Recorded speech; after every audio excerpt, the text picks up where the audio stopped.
ಅಮ್ಮನ ಕೇಳಿಕೊಂಡು ಯಾವುದೋ ಒಂದು ಮಂತ್ರ ಪಠನೆ ಮಾಡಿ ಯಂತ್ರ ತಂತ್ರ ವಿದ್ಯೆ ಬಗ್ಗೆ ನಾವು ಮಾತಾಡಿಕೊಟ್ಟಿದ್ದೀವಿ. ಯಕ್ಷಿಣಿ ಯಾವುದೋ ಒಂದು ರೂಪದಲ್ಲಿ ನಮಗೆ ಪ್ರತ್ಯಕ್ಷ ಆಗ್ತಾಳೆ. ಯಾವ ಯಂತ್ರದಿಂದ ಮನುಷ್ಯನ ಜೀವನ ಉದ್ಧಾರ ಆಗುತ್ತೆ, ಯಾವ ತಂತ್ರದಿಂದ ಮನುಷ್ಯನ ಜೀವನ ಹಾಳಾಗುತ್ತೆ? ಯಾಕೆ ಬೇಡ ಅಂತಂದರೆ ಜನಗಳಿಗೆ ಕೆಟ್ಟದ್ದು ಮಾಡೋದು ಯಾಕೆ? ಅವನು ಕೆಟ್ಟದ್ದು ಮಾಡೋ ಹಾಗಿದ್ರೆ ಅವನು ಕೆಟ್ಟದ್ದೇ ಮಾಡಬೇಕಾ? ನನ್ನ ಗುರುಗಳು ನನಗೆ ಹೇಳಿರೋ ಪ್ರಕಾರ ಕೆಲವೊಂದು ಅಂಗಾಂಗಗಳ ವೈಫಲ್ಯತೆ ಆಗ್ಬಿಡುತ್ತೆ. ನಾವು ಮಾತಾಡ್ತಾ ಇರೋಂಥ ವಿಚಾರ ಯಂತ್ರ ಮಂತ್ರ ತಂತ್ರ ವಿದ್ಯೆಯ ಬಗ್ಗೆ.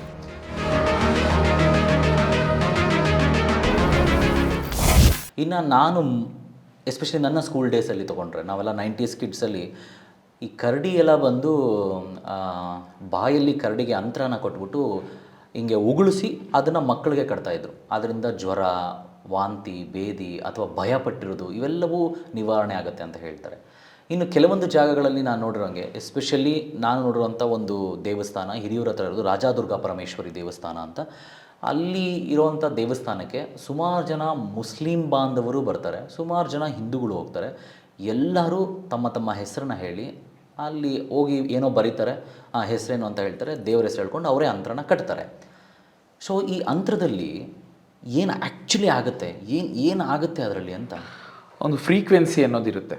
ಒಂದು ಫ್ರೀಕ್ವೆನ್ಸಿಯನ್ನು ರಚನೆ ಮಾಡಿರ್ತಾರೆ. ಒಂದು ಫ್ರೀಕ್ವೆನ್ಸಿ, ಒಂದು ಸ್ಕ್ವಯರ್ ಆಗಿರ್ಬೋದು, ಅದರಲ್ಲಿರುವಂತಹ ಬೀಜಾಕ್ಷರಗಳಾಗಿರ್ಬೋದು, ಒಳಗಡೆ ಒಂದು ನಂಬರ್ಸ್ ತುಂಬುವಂತಹ ಒಂದು ಯಂತ್ರ ಆಗಿರ್ಬೋದು, ಪ್ರತಿಯೊಂದು ಒಂದು ಫ್ರೀಕ್ವೆನ್ಸಿಯಲ್ಲಿ ಮಾಡಿರ್ತಾರೆ.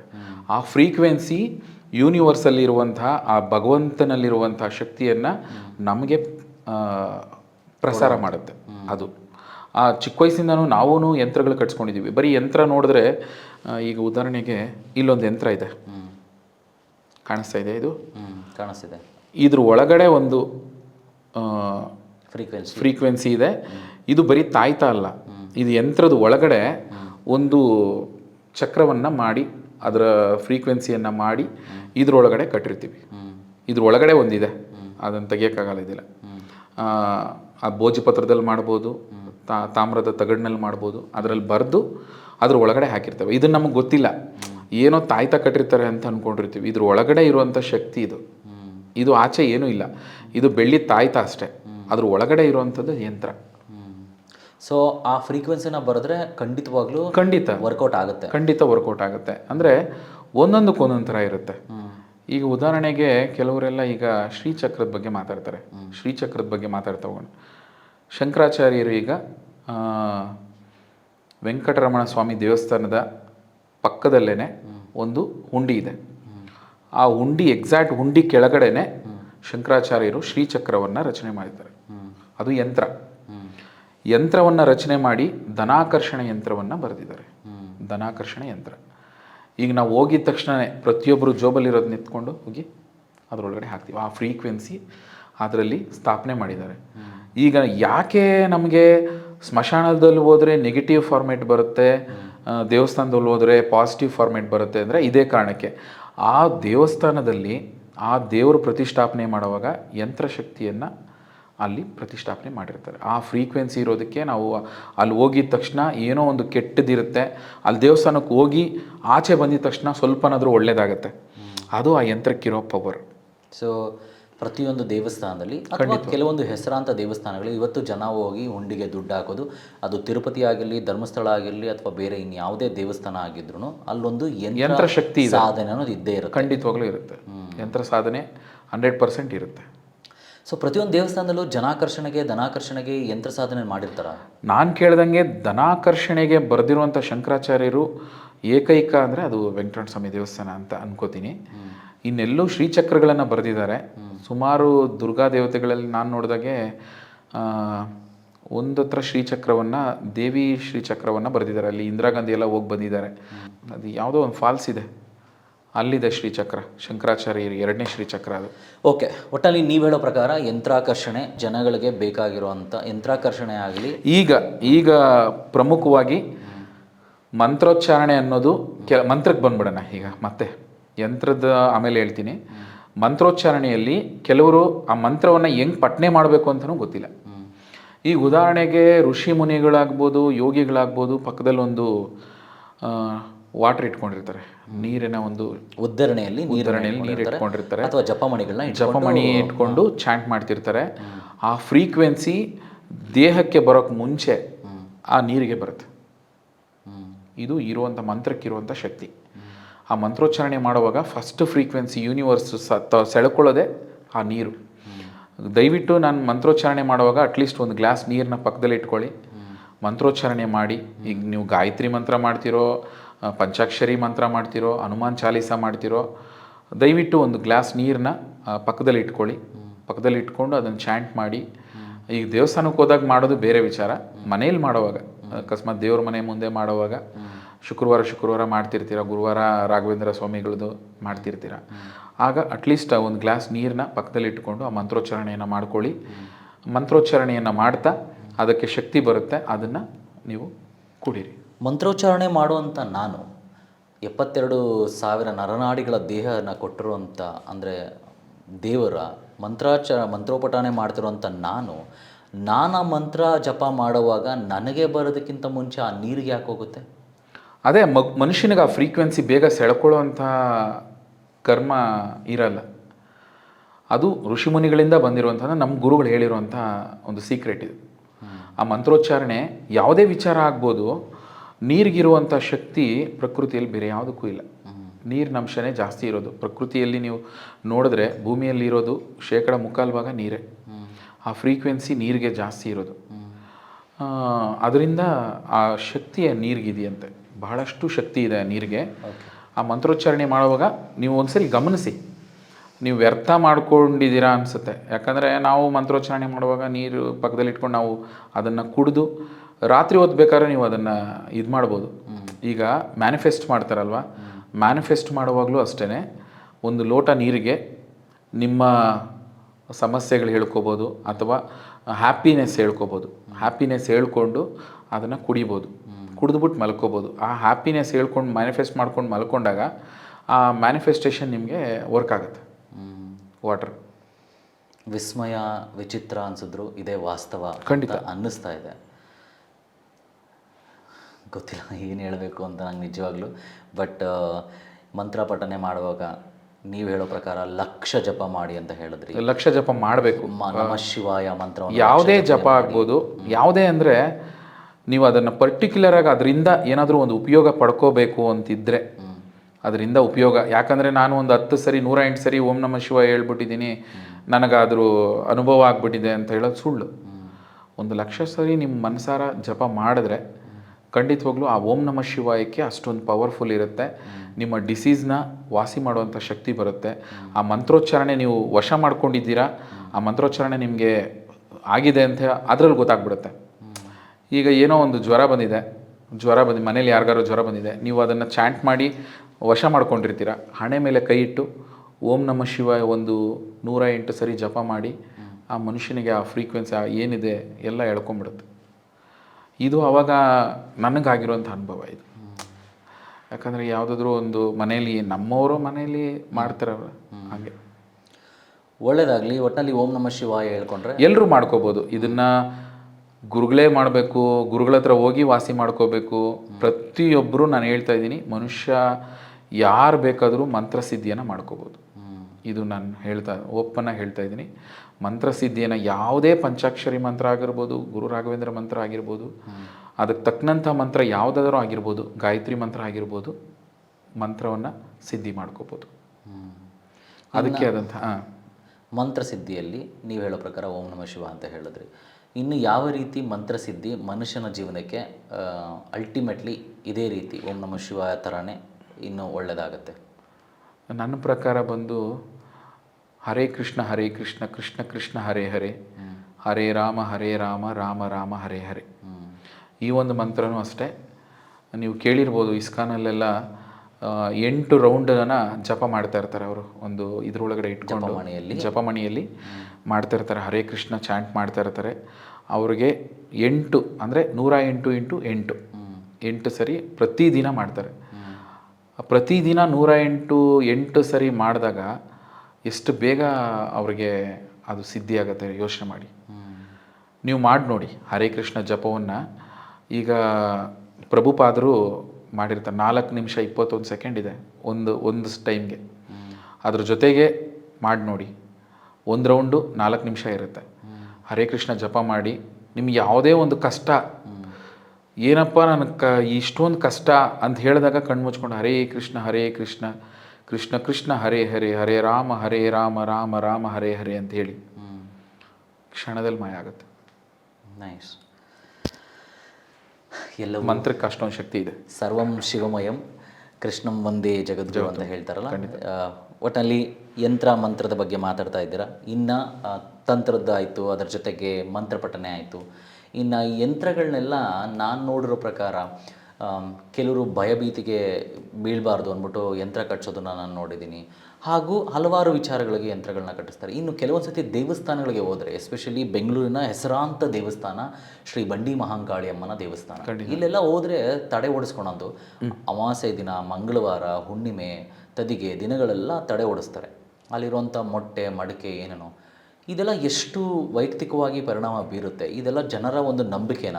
ಯಾಕಂದರೆ ನಾನೂ ಬಂಡಿ ಮಹಾಂಕಾಳಮ್ಮ ಟೆಂಪಲ್ಗೆ ಹೋದಾಗೆಲ್ಲ ತಡೆ ಓಡಿಸಿರೋದಂತೂ ಸತ್ಯ. ದೊಡ್ಡವ್ರು ಯಾರೋ ಹೇಳಿರ್ತಾರೆ ಹೋಗಿ ತಡೆ ಓಡಿಸ್ಕೊಂಬ ಒಳ್ಳೇದಾಗುತ್ತೆ ಅಂತ. ಸೊ ತಡೆ ಓಡಿಸೋದ್ರಿಂದ ತಂತ್ರವಿದ್ಯೆಯ ಪರಿಣಾಮ ಕಡಿಮೆ ಆಗುತ್ತಾ? ಖಂಡಿತವಾಗ್ಲೂ ಆಗಲ್ಲ. ತಂತ್ರ ಪರಿಣಾಮ ಬೇರೆ, ತಡೆ ಹೊಡೆಯೋದು ಬೇರೆ. ತಡೆ ಅಂದಾಗ ಏನಾಗುತ್ತೆ ಗೊತ್ತಾ, ಅದು ನಾರ್ಮಲ್ಲು ಅನಾಸಿನ್ ಮಾತ್ರೆ ತಿಂದಂಗೆ ಅಷ್ಟೇ.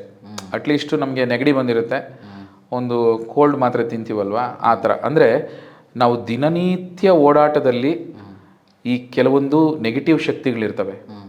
ನಾವು ಓಡಾಟದಲ್ಲಿ ಆ ನೆಗೆಟಿವ್ ಶಕ್ತಿಗಳೆಲ್ಲ ನಮಗೆ ಅಟ್ಯಾಕ್ ಮಾಡಿದಾಗ, ನಮ್ಮ ಒಂದು ಗ್ರಹಗತಿಗಳೇನಾದರೂ ಕಡಿಮೆ ಆಗಿರುತ್ತೆ, ಆಗ ಆ ನೆಗೆಟಿವ್ ಶಕ್ತಿಗಳೆಲ್ಲ ನಮಗೆ ಬಂದಾಗ ಅದನ್ನು ಹೋಗಲಾಡಿಸುವಂಥದ್ದೇ ಈ ತಡೆ ಹೊಡೆಯೋದು. ಅಂದರೆ ದೃಷ್ಟಿ ದೋಷಗಳು.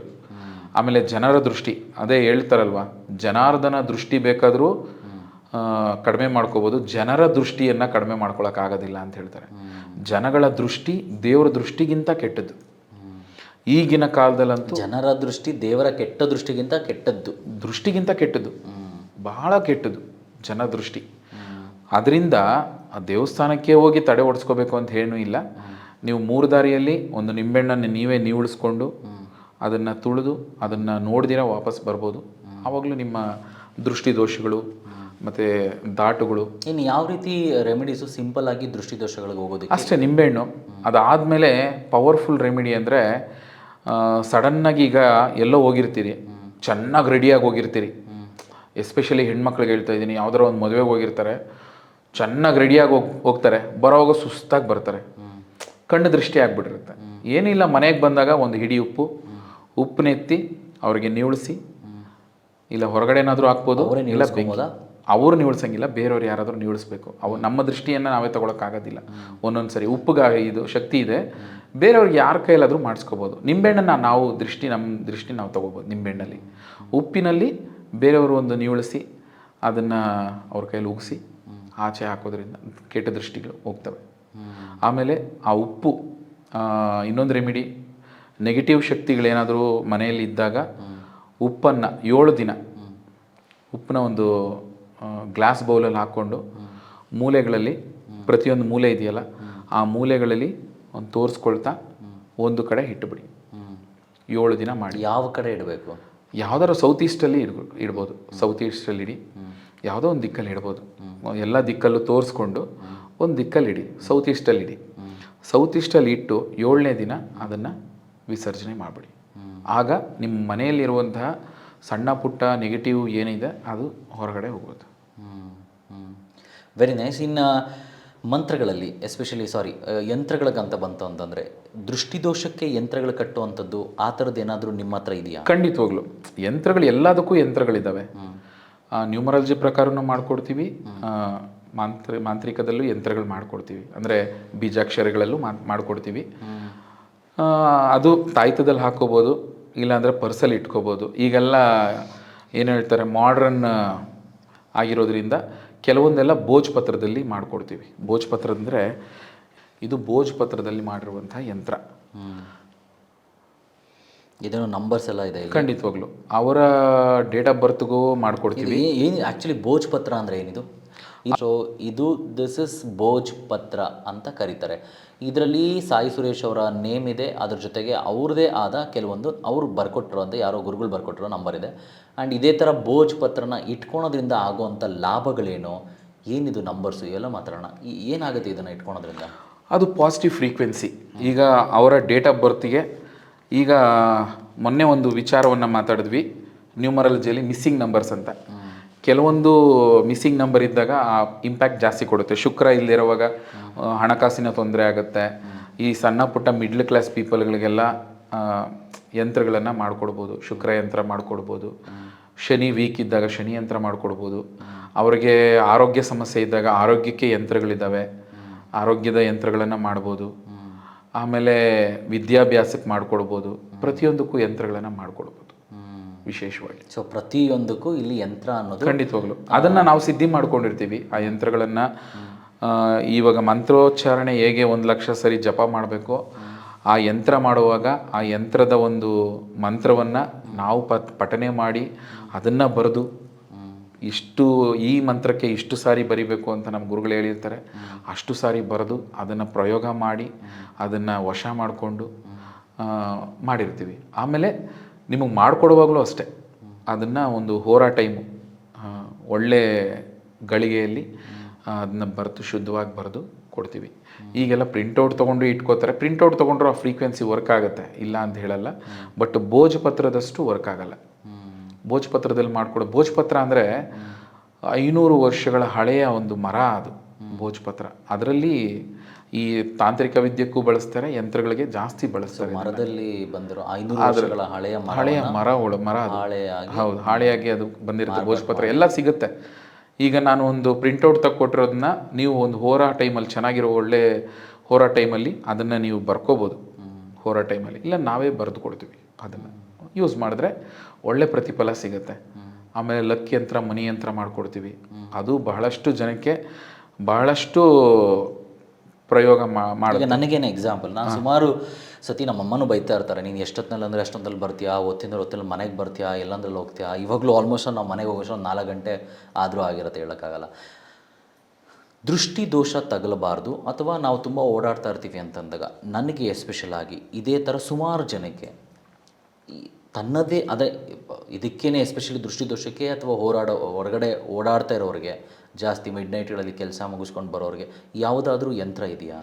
ಯಂತ್ರ ಮಾಡಿಕೊಡ್ಬೋದು. ಯಂತ್ರಕ್ಕಿಂತ ಏನಪ್ಪ ಅಂದರೆ ನಮಗೆ ಹನುಮಾನ್ದು ಒಂದು ಲಾಕೆಟ್ ಹಾಕ್ಕೋಬೋದು, ಕೈಗೆ ಕಟ್ಕೋಬೋದು, ಇಲ್ಲ ಕತ್ತಿಗೆ ಹಾಕ್ಕೋಬೋದು. ಗದೆ ಬರುತ್ತೆ, ಚಿಕ್ಕದ ಗದೆ. ಅದನ್ನು ಹಾಕ್ಕೊಂಡ್ರೆ ಯಾವುದೇ ದುಷ್ಟಶಕ್ತಿನೂ ನಿಮ್ಮ ಹತ್ರ ಸುಳಿಯಲ್ಲ. ಆಗದೆ ಖಂಡಿತವಾಗಿ. ನಾರ್ಮಲ್ ಆಗಿ ಚಿಕ್ಕದು ಯಾವುದೋ ಒಂದು ಅಂಗಡಿಗಳನ್ನ ನಾವು ತೊಗೊಂಡು ಹಾಕೊಬೋದು. ಖಂಡಿತವಾಗ್ಲೂ ಬೆಳ್ಳಿದು ಚೆನ್ನಾಗಿರುತ್ತೆ. ಗದೆ ಎಲ್ಲನೂ ವರ್ಕ್ ಆಗುತ್ತೆ. ಬೆಳ್ಳಿ ಆದರೆ ಒಂದು ಪಾಸಿಟಿವ್ ಎನರ್ಜಿ ನಿಮಗೆ ಜಾಸ್ತಿ ಇರುತ್ತೆ. ಬೆಳ್ಳಿ ಮೈ ಮೇಲೆ ಬಿದ್ದಾಗ ಆ ಬೆಳ್ಳಿ ಲೋಹನೇ ನಿಮಗೆ ಪಾಸಿಟಿವ್, ಲಕ್ಷ್ಮೀಕಾರಕ ಅಂತಾರೆ. ಆಮೇಲೆ ಇನ್ನೊಂದೇನಪ್ಪ ಅಂದರೆ ಕೆಲವರೆಲ್ಲನೂ ಒಡವೆಗಳು ಹಾಕ್ಕೊಳ್ಳೋದು ತಪ್ಪು, ಅಷ್ಟೆಲ್ಲ ಆಡಂಬರ ಮಾಡೋದು ಖಂಡಿತವಾಗ್ಲೂ ಒಳ್ಳೇದದು. ನೀವು ಎಷ್ಟು ಒಡವೆ ಹಾಕ್ಕೋತೀರೋ ಅಷ್ಟು ಶುಕ್ರ ನಿಮಗೆ ಅಟ್ರಾಕ್ಟ್ ಆಗ್ತಾನೆ. ಅದಕ್ಕೆ ಹೇಳ್ತಾ ಇರೋದು, ಹೆಣ್ಮಕ್ಳು ಜಾಸ್ತಿ ಒಡವೆ ಇಷ್ಟಪಡ್ತಾರೆ, ಅವ್ರು ಅದೇ ಥರ ಅಟ್ರಾಕ್ಟ್ ಮಾಡ್ತಾರೆ, ಅದೇ ಥರ ಉಳಿಸ್ಕೋತಾರೆ. ಗಂಡು ಹುಡುಗರಿಗೆ ಅದು ಶೋಕಿ ಇರೋದಿಲ್ಲ. ಅದನ್ನು ಯಾರು ಚಿನ್ನ ಹಾಕೋತಾರೆ, ಹಾಕಿ ನೋಡಿ ನಿಮಗೆ ಗೊತ್ತಾಗುತ್ತೆ, ಹಾಕಿದ್ರೆ ಗೊತ್ತಾಗುತ್ತೆ. ಜನಗಳ ಪಾಪ ಪರಿಸ್ಥಿತಿ ಹೇಗಿದೆ ಅಂತಂದ್ರೆ, ಅಲ್ಲ ಅಟ್ಲೀಸ್ಟ್ ಮನೇಲಿರೋ ಚಿನ್ನ ತಗೊಂಡೋಗಿ ಆಡೇ ಆಗೋಗಿದೆ ಹೊರತು ಚಿನ್ನ ಮೈ ಮೇಲೆಲ್ಲ ಹಾಕೊಳ್ತಾರೆ ಇವಾಗೆಲ್ಲ. ಅಲ್ಲ ಅಟ್ಲೀಸ್ಟ್ ಹಂಗಾಗೋಗಿದೆ. ನೀವು 1 ಗ್ರಾಮ್ ಚಿನ್ನನ ಮೈ ಮೇಲೆ ಹಾಕ್ಕೊಂಡ್ರೆ ಅದು 10 ಗ್ರಾಮ್ ಅಟ್ರಾಕ್ಟ್ ಮಾಡುತ್ತೆ. Very nice. ಸೊ ನೀವು ಹೇಳೋ ಪ್ರಕಾರ ಇನ್ಯಾವುದಾದ್ರೂ ತಂತ್ರದಲ್ಲಿ ಅಥವಾ ಮಂತ್ರದಲ್ಲಿ ಅಥವಾ ಎಸ್ಪೆಷಲಿ ಯಂತ್ರದಲ್ಲಿ ಈ ಥರದ್ದು ನೀವು ಮಾಡ್ಕೊಳ್ಳಿ ತುಂಬ ಒಳ್ಳೇದಾಗುತ್ತೆ ಮನೆಗೆ ಅನ್ನೋದಾದರೆ? ಅದನ್ನೇ ಲಕ್ ಯಂತ್ರ, ಮನಿ ಯಂತ್ರ ಮಾಡ್ಕೊಡ್ತೀವಿ. ಲಕ್ ಯಂತ್ರ ಅಂದರೆ ಇನ್ನೇನೂ ಇಲ್ಲ. ಲಕ್ ಯಂತ್ರ ಅಂದರೆ ಸೂರ್ಯ ಯಂತ್ರ. ಅದು ನಿಮ್ಮ ಜನ್ಮಕ್ಕೆ, ನಿಮ್ಮ ಡೇಟ್ ಆಫ್ ಬರ್ತ್ ಇದ್ದರೆ, ಪಕ್ಕಾ ಡೇಟ್ ಆಫ್ ಬರ್ತ್ ಇದ್ದರೆ ಜನ್ಮಕ್ಕೆ ಸೂರ್ಯ ಯಂತ್ರ ಮತ್ತು ಶನಿ ಯಂತ್ರ ಎರಡೂ ಸೇರಿದ್ರೆ, ಕಂಬೈಂಡ್ ಮಾಡಿದ್ರೆ ಲಕ್ ಯಂತ್ರ, ಮನಿ ಯಂತ್ರ ಆಗುತ್ತೆ. ಅದು ಇಲ್ಲಿದೆ ನೋಡಿ. ಇದು ನನ್ನ ಲಕ್ ಯಂತ್ರ, ಮನಿ ಯಂತ್ರ. ಇದು ಭೋಜಪತ್ರದಲ್ಲಿ ಮಾಡ್ಕೊಂಡಿರೋದು. ಇದು ಲಕ್ ಯಂತ್ರ. ಇದು ಆವಾಗಲೇ ತೋರಿಸಿದ್ದೇನಾ ಅಥವಾ ಬೇರೆ? ಇದು ಬೇರೆ. ಇದು ನನ್ನ ಲಕ್ ಯಂತ್ರ, ನನ್ನ ಡೇಟ್ ಆಫ್ ಬರ್ತ್ಗೆ ನಾನು ಮಾಡ್ಕೊಂಡಿರುವಂಥ ಒಂದು ಯಂತ್ರ ಇದು. ಸೊ ಭೋಜಪತ್ರದಲ್ಲಿ ಮಾಡಿರುವಂತಹ ಲಕ್ ಯಂತ್ರ ಹಾಗೂ ಮನಿ ಯಂತ್ರ. ಸೊ ಇದು ಎರಡೂ ಸೈಡ್ ನೀವು ನೋಡ್ಬೋದು, ಲಕ್ ಯಂತ್ರ ಮತ್ತು ಮನಿ ಯಂತ್ರ. ಇದರಲ್ಲಿ ನಂಬರ್ ಕೂಡ ಇದೆ, ಮೋಸ್ಟ್ಲಿ ವಿಸಿಬಲ್ ಆಗ್ತಿದೆ ನಮಗೆ, ಇದು ಗೊತ್ತಿಲ್ಲ.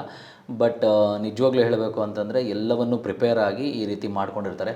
ಸಾಧನೆ ಮಾಡೋರ ಪ್ರತಿಯೊಬ್ಬರೂ ಅಥವಾ ಜೀವನದಲ್ಲಿ ಉದ್ಧಾರ ಆಗಿರೋ ಪ್ರತಿಯೊಬ್ಬರು ಈ ಥರದ್ದು ಏನಾದರೂ ಒಂದು ಇಟ್ಕೊಂಡಿರ್ತಾರೆ. ಖಂಡಿತವಾಗ್ಲೂ ಇರುತ್ತೆ, ಮಾಡ್ಕೋಬೇಕು. ಸಣ್ಣ ಪುಟ್ಟದಾದರೂ ಈಗ ನಾನು ಹೇಳೋದು ಕೋಟಿ ಬರುತ್ತೆ, ಲಕ್ಯಂತ್ರ ಮಾಡಿದ ತಕ್ಷಣ ಕೋಟಿಗಳು ಬಂದ್ಬಿಡುತ್ತೆ. ಆಮೇಲೆ ಮನಿ ಯಂತ್ರ ಮಾಡಿದ ತಕ್ಷಣ ಕೋಟಿ ಅಟ್ರಾಕ್ಟ್ ಆಗಿಬಿಡುತ್ತೆ, ಲಕ್ಕೆ ಆಗ್ಬಿಡುತ್ತೆ ಅಂತ ಹೇಳಲ್ಲ. ಪಾಸಿಟಿವಿಟಿ ತುಂಬ ಜಾಸ್ತಿ ಇರುತ್ತೆ. ಸೂರ್ಯ ಯಂತ್ರ ನಿಮ್ಮ ಹತ್ರ ಇದ್ದಾಗ ನಿಮ್ಮ ಕೆರಿಯರ್ಗಾಗಿರ್ಬೋದು, ನಿಮ್ಮ ಬಿಸ್ನೆಸ್ ಗ್ರೋತ್ ಆಗಿರ್ಬೋದು, ನಿಮ್ಮ ನೇಮ್ಗಾಗಿರ್ಬೋದು. ಇವಾಗೊಂದು ಸ್ಮಾಲ್ ಅಂಗಡಿ ಇರುತ್ತೆ, ನಿಮ್ಮ ಹೆಸರನ್ನ ತುಂಬ ದೊಡ್ಡ ಮಟ್ಟಕ್ಕೆ ತಗೊಂಡೋಗುತ್ತೆ. ಇವಾಗ ಯಾರೋ ಒಬ್ಬರದ್ದು ಚಿಕ್ಕ ಅಂಗಡಿ ಬಿಸ್ನೆಸ್ ನಡೀತಾ ಇರ್ತಾರೆ. ಎಕ್ಸಾಂಪಲ್ ಪೆಟ್ಟಿ ಅಂಗಡಿ, ಟೀ ಅಂಗಡಿ ಇಟ್ಕೊಂಡಿರ್ತಾರೆ. ಖಂಡಿತ. ಸೊ ಈ ಟೀ ಅಂಗಡಿ ಇಟ್ಕೊಂಡವರು ಈ ಲಕ್ಯಂತ್ರ ಮಾಡಿದಾಗ ಆ ಟೀ ಅಂಗಡಿ ಹೋಗಿ ದೊಡ್ಡದೊಂದು ಹೋಟ್ಲ್ ಆಗುವಂಥ ಸಾಧ್ಯತೆಗಳಿರುತ್ತೆ. ಖಂಡಿತವಾಗ್ಲೂ ಇರುತ್ತೆ, ಖಂಡಿತವಾಗ್ಲೂ ಆಗಿದೆ. ಏನಪ್ಪ ಅಂದರೆ ಲಕ್ಯಂತ್ರ ಅಂದಾಗ ಅಟ್ರಾಕ್ಟ್ ಆಗಿ ಅವ್ರ ಪೂರ್ವಜರದ್ದು ಯಾವುದಾದ್ರೂ ಒಂದು ಜಮೀನ ಅವ್ರ ಹೆಸ್ರಿಗೆ ಬರ್ಬೋದು, ಅವ್ರ ಹೆಸ್ರಿಗೆ ಬಂದು ಆ ದುಡ್ಡು ಇವ್ರಿಗೆ ಬರ್ಬೋದು. ಮನಿ ಯಂತ್ರ ಮಾಡಿಕೊಟ್ಟಾಗ ಶುಕ್ರ ಫ್ರೀಕ್ವೆನ್ಸಿ ಎಳೆಯುತ್ತೆ, ಆಕಸ್ಮಿಕವಾಗಿ ನಿಮಗೆ ಧನ ಪ್ರಾಪ್ತಿ ಆಗ್ಬೋದು. ಖಂಡಿತವಾಗ್ಲೂ ಆಗುತ್ತೆ. ಇದೆಲ್ಲ ನಂಬಬೇಕು, ನಂಬಿಕೆ ಇದ್ರೇ ಖಂಡಿತವಾಗ್ಲೂ ಆಗುತ್ತೆ. ಫಸ್ಟ್ ನಂಬಬೇಕು. ಒಟ್ಟಿನಲ್ಲಿ ಯಂತ್ರಗಳು ಜೀವನಕ್ಕೆ ತುಂಬಾ ಮುಖ್ಯವಾಗಿರುವಂಥದ್ದು ನೀವು ಖಂಡಿತವಾಗ್ಲೂ ಯಂತ್ರಗಳು ತುಂಬ ಮುಖ್ಯವಾಗುತ್ತೆ. ಸಣ್ಣ ಪುಟ್ಟದವ್ರು ಮಾಡ್ಕೊಳ್ಳಿ, ಅದರ ಒಂದು ಲಾಭವನ್ನು ಪಡ್ಕೊಳ್ಳಿ.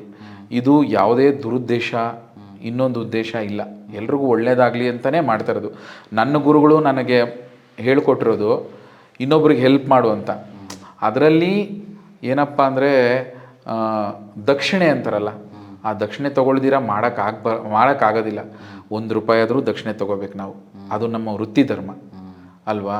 ಹಂಗನ್ಬಿಟ್ಟು ಲಕ್ಷಾಂತರ ರೂಪಾಯಿ ಅದಕ್ಕೆ ಚಾರ್ಜಸ್ ಮಾಡೋದು, ಲಕ್ಷಾಂತರ ರೂಪಾಯಿ ತೊಗೊಳ್ಳೋದು, ಅದೆಲ್ಲ ತಪ್ಪು. ಅದು ನನ್ನ ಪ್ರಕಾರ ಅದನ್ನು ಮಾಡೋವಂಥವ್ರಿಗೆ ಹೇಳೋದು ಉದ್ದೇಶ ನನಗಲ್ಲ. ಕೆಲವರು ಆ ಶಕ್ತಿ ಇರೋದಿಲ್ಲ. ಅಟ್ಲೀಸ್ಟ್ ಆ ಶಕ್ತಿಯನ್ನು ಎಷ್ಟಿದೆಯೋ ಅವ್ರ ತಕ್ಕಂಥ ಹೆಲ್ಪ್ ಮಾಡಬೇಕು. ಅದು ಗುರುಗಳಾದಂಥವರ ಒಂದು ಉದ್ದೇಶ ಇಟ್ಕೋಬೇಕು. ಯಂತ್ರ ತಂತ್ರ ನಿಮ್ಮ ಮನೆಯಲ್ಲಿ ಎಸ್ಪೆಷಲಿ ತಂತ್ರ ಬಿಟ್ಟು ಯಂತ್ರ ಮತ್ತು ಮಂತ್ರಕ್ಕೆ ನೀವೇನಾದರೂ ಲಕ್ ಯಂತ್ರ ಅಥವಾ ಬೇರೆ ರೀತಿ ಯಾವುದೇ ಇದ್ರೂ ಇವರು ಅಷ್ಟೊಂದು ಚಾರ್ಜ್ ಮಾಡಲ್ಲ, ಓಪನ್ ಆಗಿ ಹೇಳ್ತಿದ್ದಾರೆ. ಅದು ಸತ್ಯ ಕೂಡ ಹೌದು. ಯಾಕಂದರೆ ಇವರು ಬೆಳೆದು ಬಂದಿರೋ ಥರ ದಾರಿಗಳನ್ನು ನಾನು ನೋಡಿದ್ದೀನಿ. ಈಗಲೂ ವೆರಿ ಕಾಮನ್ ಲೈಫ್ನ ಲೀಡ್ ಮಾಡ್ತಾ ಇದ್ದಾರೆ. ಆದರೆ ಇವರ ಗುರುವ ಒಂದು ಇಚ್ಛೆಯಂತೆ, ಅವರು ಕೊಟ್ಟಿರುವಂಥ ಒಂದು ಬೋಧನೆಯಂತೆ ಇವರು ಒಂದು ಮಾರ್ಗದರ್ಶನದಲ್ಲಿ ಈಗ ನಡೀತಾ ಇದ್ದಾರೆ. ಸೊ ಒಳ್ಳೇದಾಗಲಿ ನಿಮ್ಮ ಕೆರಿಯರ್ಗೆ ಅಂತ ಖಂಡಿತ ನಾವು ಕೂಡ ವಿಶ್ ಮಾಡ್ತೀವಿ. ನಿಮ್ಮಿಂದ ಸಾಕಷ್ಟು ಜನಕ್ಕೆ ಒಳ್ಳೇದಾಗಲಿ ಅಷ್ಟೇ. ನನ್ನ ಗುರುಗಳ ಆಸೆನೂ ಅದೇನೆ. ನನ್ನ ಗುರುಗಳ ಆಸೆ ಒಂದಷ್ಟು ಜನಕ್ಕೆ ನೀನು ಕಲ್ತಿರೋವಂಥ ವಿದ್ಯೆಯಿಂದ ಒಳ್ಳೇದಾಗಬೇಕು ಅಷ್ಟೇ. ನಿನ್ನ ಕೈಯಲ್ಲಿ ಏನು ಆ ಶಂಕುಗಳಿದ್ದಾವೆ, ನೀನು ಯೋಗ ಸಿದ್ಧಿ ಏನಿದೆ, ವೃತ್ತಿ ಜೀವನ ಬೇರೆ ಇರ್ಬೋದು, ಇನ್ನೊಂದು ಜೀವನ ಬೇರೆ ಇರ್ಬೋದು, ಆ ಕಲ್ತಿರುವಂಥ ವಿದ್ಯೆಗೆ ಒಂದಷ್ಟು ಜನಕ್ಕೆ ಹೆಲ್ಪ್ ಮಾಡೋ ಅಷ್ಟೇ. ನಾನು ಕಲ್ತಿರುವಂಥ ವಿದ್ಯೆಗೆ. Nice, super. ಇನ್ನೇನಾದರೂ ವಿಶೇಷವಾಗಿ ನಮ್ಮ ಕಾರ್ಯಕ್ರಮದಲ್ಲಿ ಎಲ್ಲ ನೋಡ್ತಾ ಇರೋವಂಥ ನಮ್ಮ ವ್ಯೂವರ್ಸ್ಗೆ ಒಳ್ಳೆಯದಾಗಬೇಕು ಅನ್ನೋದು ಆದಾಗ ಕಾಮನ್ ಆಗಿ ಇದೊಂದು ಮನೆಯಲ್ಲಿ ಈ ರೆಮಿಡಿ ಮಾಡ್ಕೊಳ್ಳಿ ಚೆನ್ನಾಗಾಗ್ತೀರಾ ಅಂತಂದರೆ ಏನಾದರೂ ಇದೆಯಾ? ಖಂಡಿತವಾಗ್ಲೂ ಸಣ್ಣ ಪುಟ್ಟದ ರೆಮಿಡಿಗಳು ಸಾಕಷ್ಟು ಹೇಳಿದ್ದೀನಿ. ನ್ಯೂಮರಾಲಜಿ ಇದರಲ್ಲಿ ತುಂಬ ರೆಮಿಡೀಸ್ ಹೇಳ್ಬಿಟ್ಟಿದ್ದೀನಿ. ಈ ಯಂತ್ರಗಳಲ್ಲಿ ಅವ್ರು ಮಾಡ್ಕೊಳ್ಳೋವಂಥ ರೆಮಿಡೀಸ್ ಯಾವುದೂ ಇಲ್ಲ. ಖಂಡಿತವಾಗ್ಲೂ ನಾವು ಮಾಡಿಕೊಡ್ತೀವಿ, ಅದರ ಸಿದ್ಧಿನ ತಗೊಳ್ಳಿ ಅಂತ ನಾನು ಖಂಡಿತವಾಗ್ಲೂ ಹೇಳ್ತೀನಿ. ಓಕೆ. ಅಂದರೆ ಇನ್ನೊಂದೇನಪ್ಪ ಅಂದರೆ ಮಂತ್ರೋಚ್ಚಾರಣೆ ದಯವಿಟ್ಟು ಹೇಳ್ತಾ ಇದ್ದೀನಿ. ಕಾಮನ್ ಮ್ಯಾನ್ ಆಗಿದ್ದು ಆ ಮಂತ್ರೋಚ್ಚಾರಣೆಯನ್ನು ಮಾಡ್ತಾ ಅದರ ಸಿದ್ಧಿಯನ್ನು ಪಡ್ಕೊಳ್ಳಿ ಅಂತ ನಾನು ಈ ಮುಖಾಂತರ ಹೇಳ್ತೀನಿ. ಮನಸ್ಸಲ್ಲಿ ಹೇಳ್ಕೊಂಡು ತುಂಬ ಒಳ್ಳೆಯದು. ಮನಸ್ಸಲ್ಲಿ ತುಂಬ ಒಳ್ಳೆಯದು. ಅಟ್ಲೀಸ್ಟ್ ಮಧ್ಯಮ ಮಾಡ್ಕೋಬೋದು, ಮಧ್ಯಮ ಮಾಡ್ಕೊಳ್ಳಿ. ಓಕೆ ವೀಕ್ಷಕರೇ, ಮರಿಬೇಡಿ, ಮಂತ್ರಗಳನ್ನ ಜೋರಾಗಿ ಪಠನೆ ಮಾಡ್ತಿದ್ದಾರೆ. ಎಸ್ಪೆಷಲಿ ಪೂಜೆ ಮಾಡೋ ಟೈಮಲ್ಲಿ ಧ್ಯಾನ ಅಂತ ಕುತ್ಕೊಂಡಾಗ ನೀವು ಮಂತ್ರ ಪಠನೆ ಮಾಡಿದ್ರೆ ಬೀಜಾಕ್ಷರಿ ಮಂತ್ರ, ನಮಃ ಶಿವಾಯ ಆಗಿರ್ಬೋದು ಅಥವಾ ಗಾಯತ್ರಿ ಮಂತ್ರ ಆಗಿರ್ಬೋದು, ಬೇಗ ಸಿದ್ಧಿ ಯಾವುದೇ ಮಂತ್ರ ಇದ್ರೂ ಮನಸ್ಸಿನಲ್ಲಿ ಹೇಳ್ಕೊಳ್ಳಿ ಅಂತ ಹೇಳ್ತಾ ನಿಮ್ಮೆಲ್ರಿಗೂ ಒಳ್ಳೆಯದಾಗಲಿ.